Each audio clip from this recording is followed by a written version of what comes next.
सावित्रीबाई फुले शिक्षण प्रसारक मंडल संचालित श्रावणलाल मोदी विद्यालय से मैं सह शिक्षिका श्रीमती कड़वे एएस आज 9वीं कक्षा का हिंदी विषय पढ़ाने जा रही हूँ। आज के लेक्चर नंबर 6 में हम जूलिया इस पाठ का दूसरा भाग देखेंगे।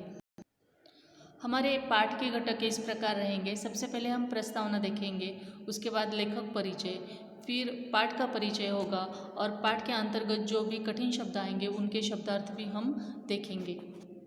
आज के हमारे पाठ का नाम है जूलिया। जूलिया ये पाठ अंतोन चेखव जी का लिखा हुआ है। अंतोन चेखव जी का परिचय अब हम लेंगे। अंतोन चेखव जी का जन्म 29 जनवरी 1860 में तगान रोग रूस यहाँ पर हुआ है। इनकी मृत्यु 15 जुलाई 1904 में हुई। महान रूसी साहित्यकार अंतोन चेखव प्रसिद्ध कथाकार और नाटककार थे। उनकी कहानियों में सामाजिक कुरीतियों का व्यंग्यात्मक चित्रण किया गया है। इनकी प्रमुख कृतियाँ हैं ए ड्रीरी स्टोरी, द वाइफ, ये उनके उपन्यास प्रसिद्ध है। अन्न on neck, a bad business, the bird market, old age, ग्रीशा आदि उनकी कहानियाँ भी प्रसिद्ध है। इवानोव, द चेरी आर्चर्ड आदि उनके नाटक उन्होंने लिखे हुए हैं। अब गद्य संबंधी थोड़ा सा देखेंगे। यह एक एकांकिका है। इसका आकार छोटा होने के कारण इसमें एक ही कथा होती है। इसकी कथा व संवाद आदि से अंत तक रोचक और आकर्षक होते हैं। प्रस्तुत एकांकी में रचनाकार ने दब्बूपन को त्याग कर अपने अधिकार न्याय के लिए सजग रहने हेतु प्रेरित किया हुआ है। आइए हम पाठ की तरफ चलते हैं। जूलिया का पहला पाठ हमने इसके पिछले लेक्चर में देखा हुआ है। उसकी थोड़ी सी जानकारी यहाँ पर हम लेंगे। जूलिया यह गृहस्वामी के घर में एक गवर्नेंस का काम करती है। गृहस्वामी के दोनों बच्चों को वो संभालती है और पढ़ाती भी है और घुमाने ले जाती है। ये उसका काम है।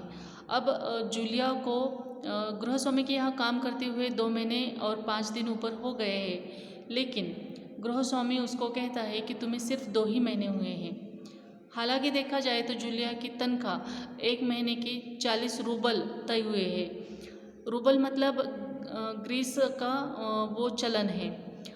अब 40 रूबल तय हुई थी, ये जूलिया को पता है, लेकिन गृहस्वामी जब हिसाब करने बैठते हैं तो वो कहते हैं कि जूलिया तुम्हारी तनख्वाह हमने 30 रूबल तय की थी। जूलिया को पता है सच्चाई, लेकिन वो कुछ बोल नहीं पाती। ये सब उसके स्वभाव का दोष है, उसके दब्बूपन का दोष है। वो कुछ बोल नहीं पाती है। वो भोली भाली है, सीधी सादी है और किसी को पलटकर जवाब नहीं दे पाती है। और इसी कारण गृहस्वामी क्या करते हैं, उसकी तनख्वाह में से काफ़ी सारे पैसे कट कर लेते हैं। 2 महीनों में जितने इतवार आए उसके पैसे वो कट कर लेते हैं। उसके बावजूद जूलिया से इन 2 महीनों के बीच में जो कुछ उसने छुट्टियां ली थी उसके पैसे कट कर देते हैं और उसके हाथ से एक प्याली टूट जाती है जो काफ़ी महंगी होती है, ऐसा गृहस्वामी का कहना है। उसके भी पैसे वो जूलिया की तनख्वाह में से कट कर लेते हैं। अब गृहस्वामी का जो बेटा है वान्या, उसके नए जूते घर की नौकरानी ने ही चुराए और इसका इल्ज़ाम भी वो जूलिया पर लगाते हैं। उनका कहना है कि बच्चों को संभालना तुम्हारा काम है। अगर वान्या के जूते चोरी हो गए तो इसकी जिम्मेदार भी तुम हो, क्योंकि अगर तुमने ध्यान दिया होता तो नौकरानी जूते नहीं चुराती। इसलिए उस नए जूतों का भी वो पैसे कट कर लेता है जूलिया की तनख्वाह में से। अब ये सब जो पैसे कट हो रहे हैं इसकी वजह से जूलिया बहुत ज़्यादा परेशान हो जाती है, लेकिन वो अपना मुंह नहीं खोल पाती, कुछ बोल नहीं पाती। उसकी हालत एकदम रुआसी हो गई है। वो अब बहुत ज़्यादा परेशान हो गई है और गृहस्वामी तब उसे कहते हैं कि तुम मेरी बात सुन भी रही हो या नहीं। तब जूलिया कहती है कि जी सुन रही हूँ। अब हम आगे का भाग देखेंगे। हाँ ठीक है। अब देखो भाई, तुम्हारा काम बच्चों को पढ़ाना और उनकी देखभाल करना है। तुम्हें इसी के तो पैसे मिलते हैं। तुम अपने काम में ढील दोगी तो पैसे कटेंगे या नहीं? मैं ठीक कह रहा हूँ ना? तो जूतों के 5 रूबल और कट गए। और हाँ, 10 जनवरी को मैंने तुम्हें 10 रूबल दिए थे। अब देखिए, गृहस्वामी ने उसके स्वभाव को भांप लिया है और इसलिए वो और तेज़ आवाज़ करके उससे बात कर रहे हैं। उससे कह रहे हैं कि तुम्हारा काम है बच्चों को संभालना और तुम ठीक से काम नहीं करोगी, काम में ढील दोगी तो तुमसे नुकसान होगा और नुकसान के पैसे तो मैं तुमसे ही वसूलूंगा, तुम्हारी तनख्वाह में से ही वो पैसे कट करूँगा।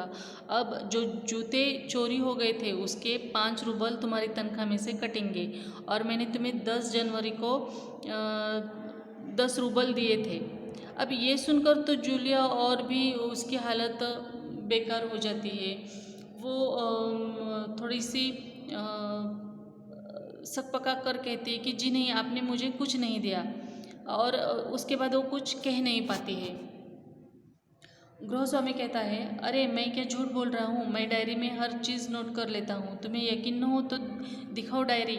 डायरी के पन्ने यूं ही पलटने लगता है। गृहस्वामी डायरी के पन्ने पलटने का सिर्फ नाटक करते हैं और वो कहते हैं कि मैंने हर चीज़ लिख कर रखी है। जूलिया को पता है कि गृहस्वामी ने उसे एक भी रूबल नहीं दिया है, लेकिन वो अपनी ये सच्चाई बयान नहीं कर पाती, बोल नहीं पाती और इसके पीछे है उसका दब्बूपनी स्वभाव, जिसकी वजह से वो कुछ बोल नहीं पाती और खुद पर हो रहे अन्याय को यूं ही सहती रहती है।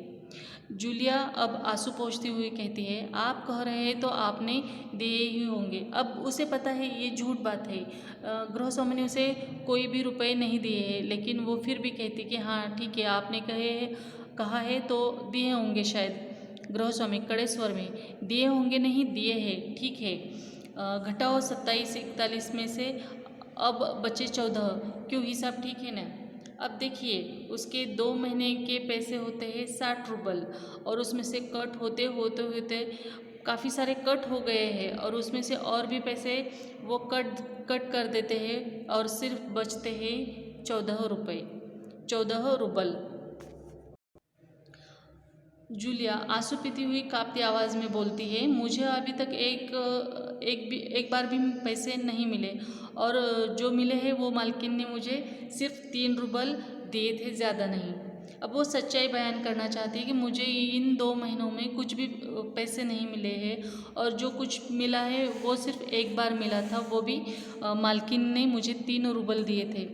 गृहस्वामी कहता है एकदम ज़ोर से चिल्लाकर कहता है, अच्छा और इतनी बड़ी बात तुम्हारी मालकिन ने मुझे बताई तक नहीं, देखो तुम न बताती तो हो जाता ना अनर्थ।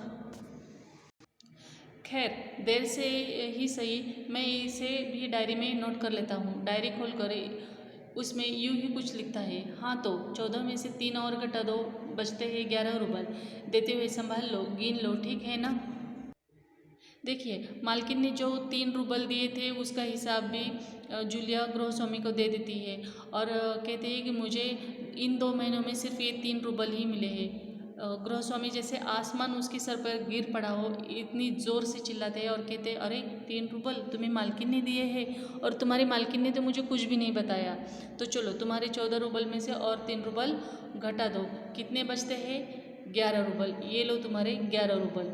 अब जूलिया कांपते हाथों में रूबल लेती है, कांपते ही स्वर में कहती है, जी धन्यवाद। देखिए जूलिया को पता है कि उसके साथ अन्याय हुआ है, उसको जहाँ पर 60 रूबल मिलने चाहिए थे वहाँ पर सिर्फ 11 रूबल मिले हैं और ये 11 रूबल हाथ में लेते हुए वो गृहस्वामी को धन्यवाद भी कहती है।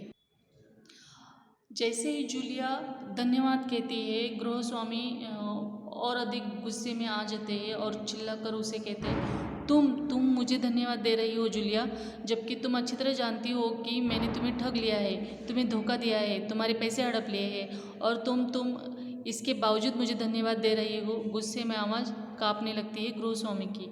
वो चिल्लाते हैं, वो जूलिया को कहते हैं, अरे मैंने तुम्हें ठग लिया है, तुम्हें जितने रूबल देने चाहिए थे उसे बहुत ज़्यादा कम मैंने दिए हैं और फिर भी तुम मुझे धन्यवाद कैसे कह सकती हो। जूलिया को समझ में नहीं आता है कि मालिक पहले कुछ और बोल रहे थे, अब कुछ और बोल रहे हैं, वो सिर्फ जी हाँ मालिक कहती रहती है। गृहस्वामी कहते हैं और गुस्से में तिल मिलाकर कहते हैं, जी हाँ मालिक, जी हाँ मालिक, क्यों क्यों जी हाँ मालिक। गृहस्वामी को गुस्सा आ रहा है कि जूलिया इतनी हाँ में हाँ कैसे मिला सकती है, उस पर हो रहे अन्याय के बावजूद वो इतनी शांत कैसे रह सकती है। वो इसका विरोध क्यों नहीं कर रही है, इसलिए वो और उस पर चिल्लाते हैं।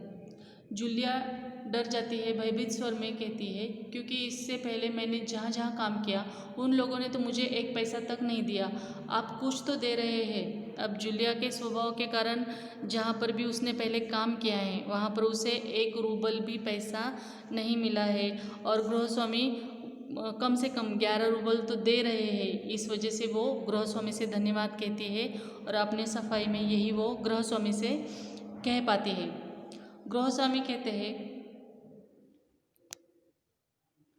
क्रोध के कारण कांपते और उत्तेजित होते कहते हैं, उन लोगों ने तुम्हें 1 पैसा तक नहीं दिया जूलिया, मुझे ये बात जानकर ज़रा भी आश्चर्य नहीं हो रहा है। स्वर धीमा करते हुए वे जूलिया से कहते हैं, जूलिया मुझे इस बात के लिए माफ़ कर देना कि मैंने तुम्हारे साथ एक छोटा सा क्रूर मजाक किया, पर मैं तुम्हें सबक सिखाना चाहता था। देखो जूलिया, मैं तुम्हारा 1 पैसा नहीं मारूंगा जेब से निकाल कर, ये है तुम्हारे 80 रूबल, मैं अभी इन्हें तुम्हें दूंगा, लेकिन इससे पहले मैं तुमसे कुछ पूछना चाहूँगा।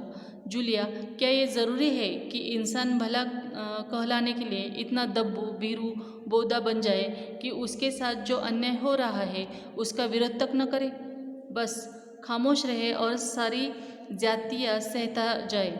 नहीं जूलिया, नहीं, इस तरह खामोश रहने से काम नहीं चलेगा। अपने को बचाए रखने के लिए तुम्हें इस कठोर, क्रूर, निर्मम और हृदयहीन संसार से लड़ना होगा।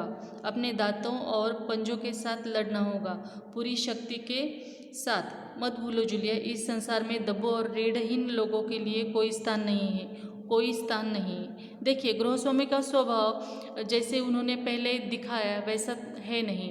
वो जूलिया को असल में सबक सिखाना चाहते थे उसके स्वभाव के लिए। जो दब्बूपन उसके स्वभाव में है, जो रीढ़हीनता उसमें है, वो निकल जाए, उसको पता चले कि खुद पर हो रहे अन्याय के खिलाफ हमें लड़ना चाहिए। अगर हम खुद नहीं लड़ेंगे खुद के लिए तो हमारे साथ कभी भी न्याय नहीं हो सकता है। हमारे स्वभाव का लोग ऐसे ही गलत फ़ायदा उठाते रहेंगे, और इसलिए गृहस्वामी जूलिया को समझाने की कोशिश करते हैं। वो कहते हैं कि मैं तुम्हारे रूबल बिल्कुल भी नहीं काटूंगा, मुझे पता है तुम्हारे महीने के 40 रूबल तनख्वाह है, और ये लो 2 महीने की तनख्वाह 80 रूबल, लेकिन तुम्हारा जो स्वभाव है वो तुम्हें अब बदलना होगा। तुम्हें इस दुनिया से लड़ना होगा। अगर ऐसा स्वभाव लेकर तुम दुनिया में रही तो लोग तुम्हें जीने नहीं देंगे, तुम्हारा गलत फ़ायदा उठाएंगे। तुम्हारे स्वभाव से उनको फ़ायदा होगा और तुम्हें नुकसान ही उठाना पड़ेगा, इसलिए ये स्वभाव बदल दो। ये कहकर गृहस्वामी जूलिया को उसकी पूरी की पूरी 80 रूबल तनख्वाह दे देते हैं। इस प्रकार गृहस्वामी जूलिया की आंखें खोलते हैं। इस कठोर, निर्मम, क्रूर और हृदयहीन संसार में दब्बू और रीढ़ रहित लोगों के लिए कोई स्थान नहीं है।